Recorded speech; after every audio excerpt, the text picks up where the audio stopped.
সম্মানিত সুধীমণ্ডলী, সবাইকে ভালোবাসা এবং শুভেচ্ছা নিয়ে জামাতি ইসলাম সম্পর্কে বিএনপির নেতা-নেত্রীরা কি ভাবেন সেই বিষয় নিয়ে আজকে আলোচনা করব। তাহলে কথা না বাড়িয়ে আমি বেগম খালেদা জিয়ার একটি বক্তব্য আপনাদের সামনে প্লে করে শোনাচ্ছি, তারপর আরেকটি বক্তব্য আপনাদের সামনে হাজির করব। তাহলে উনার বক্তব্যটুকুন আপনারা একটু শুনে নিন। শুনুন। জামাত ইসলাম এরা এরা হলো বেঈমান, এরা হলো মুনাফিক, এদের কাছে দেশ বড় নয়, মানুষ বড় নয়, মানুষের জীবন বড় নয়। ঠিক কিনা? ঠিক কিনা? উনি বলেছেন ঠিক কিনা, আপনারা বলেন ঠিক কিনা। ঠিক কিনা? আচ্ছা শুনুন। আপনারা দেখেছেন না পার্বত্য চট্টগ্রামে ও বৌদ্ধ মন্দিরগুলোর কি অবস্থা করেছে? ভেঙে ভেঙে সব নষ্ট করে তছনছ করে দিয়েছে। হিন্দুদের মন্দিরে যে আক্রমণ করে মন্দির ভাঙে, মূর্তি ভাঙে, তাদের অলংকার চুরি করে। জামাত আচ্ছা ইসলাম আচ্ছা আচ্ছা আচ্ছা হাততালি দেই। খালেদা জিয়া জামাতি ইসলাম সম্পর্কে বিস্ফোরক মন্তব্য দিয়েছেন। প্রথমত, জামাতি ইসলাম হলো বেঈমান, মুনাফিক, মিথ্যাবাদী, টাউট, বাটপার। দ্বিতীয়ত, জামাতি ইসলাম হচ্ছে সাম্প্রদায়িক হিন্দু বিদ্বেষী। এবং তৃতীয়ত, এরা হচ্ছে চোর ডাকাত। উনি কয়েকটা উদাহরণও দিয়েছেন। উনি বলেছেন যে আপনারা কি দেখেন নাই জামাতি ইসলাম কিভাবে হিন্দুদের মন্দিরে গিয়ে হামলা চালিয়ে তাদের মন্দিরকে তছনছ করে দিয়েছিল? আপনারা কি দেখেন নাই কিভাবে হিন্দুদের মাল সামানা এরা লুটপাট করে নিয়ে গিয়েছিল? উনি তো স্পষ্টত এটি বললেন, সেই কবে বলেছেন, ঠিক আছে। কিন্তু বিএনপি এটি ভুলে গিয়েছে। বিএনপি জানে না যে জামাত তাদেরকে মাইনাস করতে চাচ্ছে।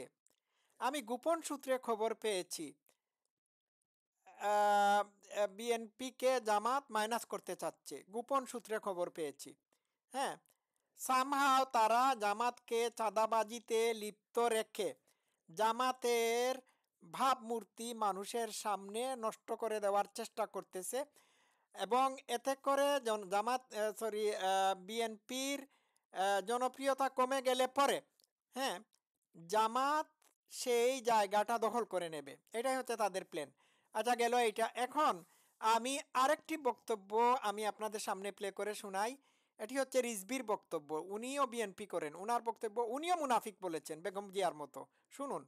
প্রথমেই দেখলাম 5ই আগস্টের পরের দিনই কি করে ইসলামী ব্যাংকগুলো আপনারা দখল করেছেন। এটা কি জনগণ দেখেনি? এটা তো জনগণ দেখেছে। দেখতে পাচ্ছেন, শুনতে পাচ্ছেন? ইসলামিক ব্যাংকগুলো জামাত 5ই আগস্টের পরে দখল করে নিয়েছে। ডাকাতি করে ফেলেছে, ব্যাংক ডাকাতি করেছে। ঠিক আছে, বুঝুন এরা কি পরিমাণ ভয়ঙ্কর ডাকাত। আর আজকে বড় বড় কথা বলেন, কলঙ্ক লেপন করার চেষ্টা করেন বিএনপির নামে। পাড়া মহল্লায়, জেলায় জেলায় অনেক টার্মিনাল দখল সহ, অনেক সিএনজি স্ট্যান্ড দখল সহ, অনেক টেন্ডার ভাগাভাগির মধ্যে আপনাদের লোকরা কি জড়িত নেই? আচ্ছা, উনি আরেকটা বিস্ফোরক মন্তব্য করেছেন জামাত সম্পর্কে। জামাতের এরা টেন্ডারবাজি, চাঁদাবাজি, বিভিন্ন জায়গা জমি দখল করার অপকর্মে লিপ্ত রয়েছে। বুঝতে পারছেন? ওয়াও, শুনুন। আমি সেই রাজনৈতিক দলটিকে বলতে চাই, খুব নীরবে নিভৃতে সবকিছু অপকর্মের সাথে আপনারা জড়িত। খুর পার্টি এবং পায়ের রক কাটা পার্টি, এরা কারা? এদেরকে জনগণ জানে না। হ্যাঁ, পায়ের রক কাটা পার্টি শিবিরকে আন্তর্জাতিক মহল পৃথিবীর 3 নাম্বার জঙ্গি সংগঠন হিসাবে জঙ্গিদের তালিকায় স্থান দিয়েছিল। এটিরও রেফারেন্স আমাদের কাছে আছে, আমার কাছে আছে। এই নিয়ে আমি বেশ কয়েকটা লাইভ ভিডিও করেছি। এখন এটি দেখাতে পারবো না, মূল আলোচনায় যাই। কারা পায়ের রক কাটে তাদেরকে তো জনগণ ঠিকই চেনে। সুতরাং খুব ঘোলা পানিতে মাছ শিকার করার চেষ্টা করছে। আপনাদের 71-এর অর্জন কি? আপনারা 71-এর বিরোধিতা করেছেন। এটাই হচ্ছে আসল কথা। 71-এর বিরোধিতা এরা করেছে। শুধু বিরোধিতা করেই ক্ষান্ত থাকে নাই, এরা ৭১ সালে আমাদের বুদ্ধিজীবীদের হত্যা করার নীল নকশাও প্রণয়ন করেছিল। এরা ৭১ সালে আমাদের মুক্তিযোদ্ধাদের উপর জেনোসাইড চালানোর জন্য পাক হানাদার বাহিনীকে সহায়তা করেছিল। আমাদের মা বোনদেরকে গনিমতের মাল হিসাবে পাক হানাদারদের হাতে তারা তুলে দিয়েছিল। এই রাজাকার জামাত আল বদর আল শামসের লোকেরা, এদের ৭১-এ কোনো অর্জন নাই, কোনো অর্জন নাই। ৭১-এর সাথে তাদের কোনো গৌরবের ইতিহাস জড়িত না। ৭১-এর সাথে তাদের কাইন্ড অফ অপরাধবোধ এবং গ্লানি জড়িত রয়েছে। গ্লানি, ঠিক আছে। আপনারা তো ইসলাম নিয়ে রাজনীতি করেন, ইসলাম মানে কি বারবার মুনাফিকি করা? আবার দুই একটি রাজনৈতিক দল দেখি তারাও সবক দেন যে চাঁদাবাজ বিদায় নিয়েছে, আর কোনো চাঁদাবাজকে আমরা দেখতে চাই না। আপনাদের ৭১-এর অর্জন কি? আপনারা ৭১-এর বিরোধিতা করেছেন। Good question. ৭১-এর এদের কোনো অর্জন নেই। ৭১-এর এদের অর্জন নেই। ৭১-এর অর্জন হচ্ছে বাংলাদেশ। এই বাংলাদেশকে অর্জন করেছে আমাদের মুক্তিযোদ্ধারা। এই বাংলাদেশকে অর্জন করার জন্য সর্বোচ্চভাবে ভূমিকা পালন করেছিল আওয়ামী লীগ, ছাত্রলীগের নেতাকর্মীরা, ঠিক আছে। সুতরাং এদের তো কোনো অর্জন নাই। They don't own Bangladesh, they do not belong to Bangladesh. বাংলাদেশকে যে জামাতি ইসলামী স্বীকারই করে নাই, বাংলাদেশকে অর্জন করার জন্য যে জামাতি ইসলামী বিরোধিতা করেছিল, সেই জামাতি ইসলামের কোনো অধিকার নাই বাংলাদেশের মসনদে বসে বাংলাদেশের মানুষকে সবক দেওয়া। They don't deserve it. They don't deserve this country. আমরা তো দেখেছি ইসলামী ব্যাংক কিভাবে গ্রাস করে নিল একটি রাজনৈতিক দলের অনুসারীরা। তাহলে আজকে কোন মুখে বলছেন এক চাঁদাবাজ পালিয়েছে? আচ্ছা, ঠিক আছে, তারা নিজেরাই চাঁদাবাজ।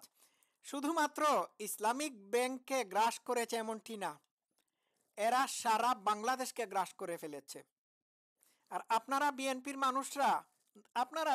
মানুষরা হ্যাঁ, চাঁদাবাজিতে লিপ্ত থাকুন, সমস্যা নাই। হ্যাঁ, এটাই তারা চাচ্ছে।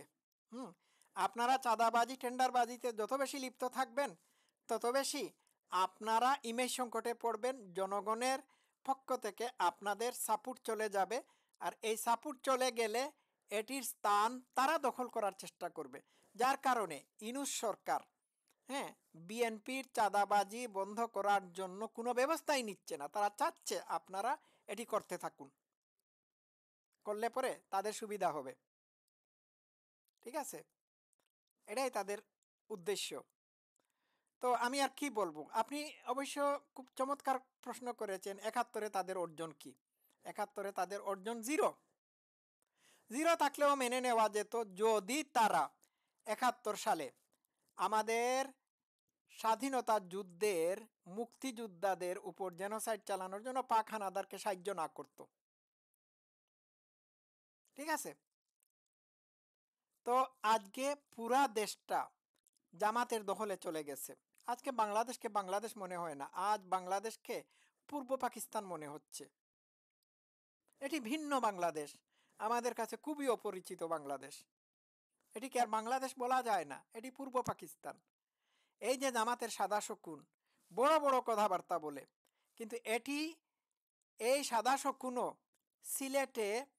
সিলেটে বহু ছাত্রদের মানে ছাত্রলীগ, ছাত্রদলের মানে নেতাকর্মীদের রক কাটার নেতৃত্ব দিয়েছিল। আমি এটিকে ব্যক্তিগতভাবে চিনি, এই সাদা শকুনটাকে। আমার বন্ধু খসরুজ্জামান খসরু, সে এখন ইংল্যান্ডে থাকে, সে ছাত্রলীগ করত। আমাদের চোখের সামনে শিবিরের জঙ্গিরা এসে তার হাতের অঙ্গুলি কেটে দিয়েছিল, বুঝতে পারছেন? জঘন্য।